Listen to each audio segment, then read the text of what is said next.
All right, let's do it.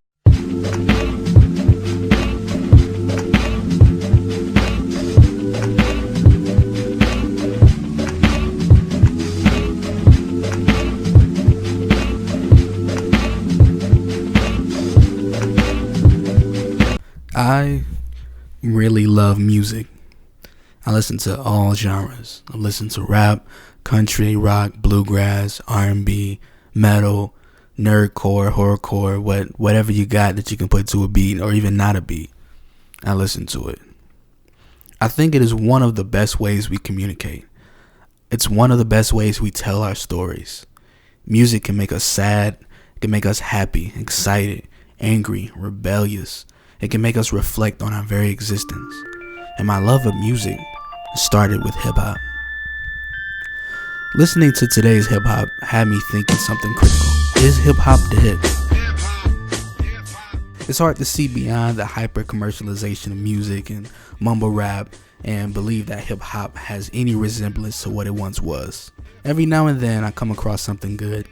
Saba's great, No Name's great, but I also lean into classics more often. MF Doom, Talib Kweli. Sometimes I wonder if popularity killed the authenticity of a genre of music that was so heavily influenced by the cultural struggle of an entire people. So one day, I had my YouTube list cycling through some of my favorite artists, Asher Ross, J. Cole, Cage, Alex Wiley, and then something magical popped up.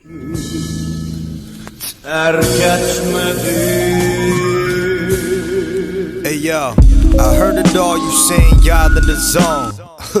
Yeah, I believe you, but my Tommy gun dog. YOX is a rap duo of JL and Lyrics from Virginia, no less. They're both Korean American, but to hear them rap, you would have thought that they were hip hop American. Alright, that was bad. But I listened to everything that they had on YouTube so far. I need more people to listen to it. They are what I think hip hop should be. Bless, you should inquire us. Portable butane stove top has been fired up, and the ramen noodles are boiling. Time to crack some eggs, huh? Tie the noose with enjoyment, put him back to bed. YOX, time for some. One of the most important things to create a legacy in hip hop is to have authenticity. Though it doesn't always equate to money, being the most authentic to who you are and what you do makes you a legend. Jay-Z, like him or hate him, has always been a businessman from the very start. B.I.G. has always been raw. Tupac has always been raw. There is a certain authenticity that these rappers have had that has made them legends, that has given them legacy. Eminem, one of the biggest rappers of all time, leaned heavily into his unique content and form of rapping. He didn't come into rap with the intent of trying to be black or rapping about what a lot of other people were rapping about.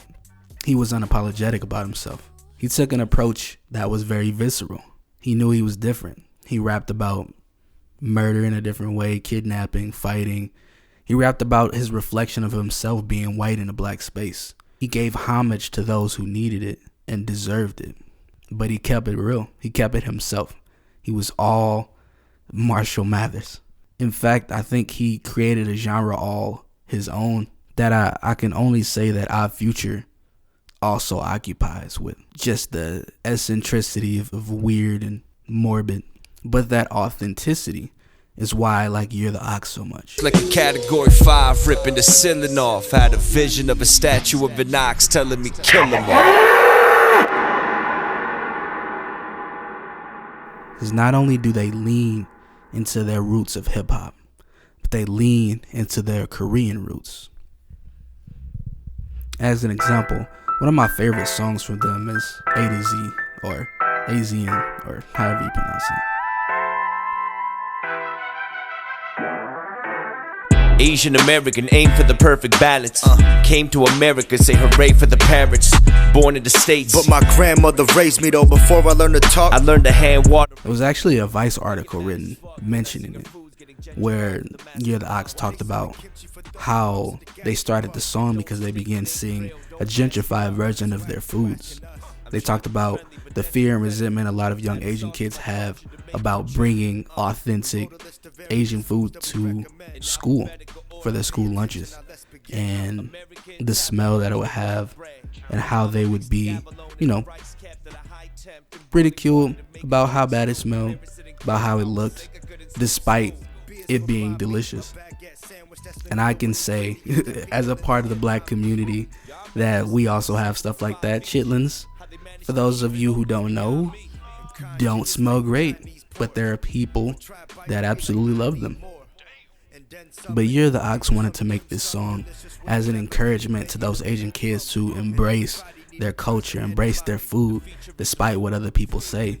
So they made a rap song describing the type of cultural food that they ate. Regardless of how it smelled, they described it with this nostalgia, this respect, this understanding, like, yeah, this is where we come from, and everybody may not like the way it looks or the way it smells, but its taste is undeniable. They wanted to make sure that people understood that it's not something to be embarrassed about. And this type of authenticity is constant in all of their rap songs, in all of their lyrics. They have a way of keeping their own cultural tradition and mixing it well with the cultural foundation of hip-hop. It takes only 10 seconds to hear the respect they give to hip-hop. You can't get away with their sound and their feel without being transported right back to the 90s classics. And luckily, it's not just an imitation. If you listen to rap, you will see a lot of imitators. You'll see a lot of people who put on the mask of a rapper to say whatever they want in a rhyming scheme and believe that that's hip-hop music. Regardless of how Year the Ox chooses to approach their flow, they always come out with this foundation of the fundamentals. That authentic, this is real rap, and it doesn't matter who's saying anything about it. There's a confidence in it that goes well beyond the natural competitive nature of being a rapper. There's a confidence in knowing that this is what real rap sounds like. And I have to give homage to Year the Ox, especially their sound. I'm a chill guy. I'm a fan of producers like Jabez, Dilla, Dan the Automator, Madlib, producers who have a real earthy, like ethereal sound that are classics, not simply by time, but by their uniqueness. Another topic in the Vice News article was about appropriation. They were asked if they felt like they were appropriating black culture or hip-hop culture. And of course they didn't feel like that. They felt like they gave their all. They did their homework. They did their studying when it came to hip-hop, and I absolutely agree. I think they've given a respect and an investment in both the knowledge and culture of the medium which they put their heart and souls in. They have more reason to rap and be considered rappers than 99% of these new people. Maybe I'm too old, maybe I'm out of touch, but I had no idea who was in this freshman class over the last year.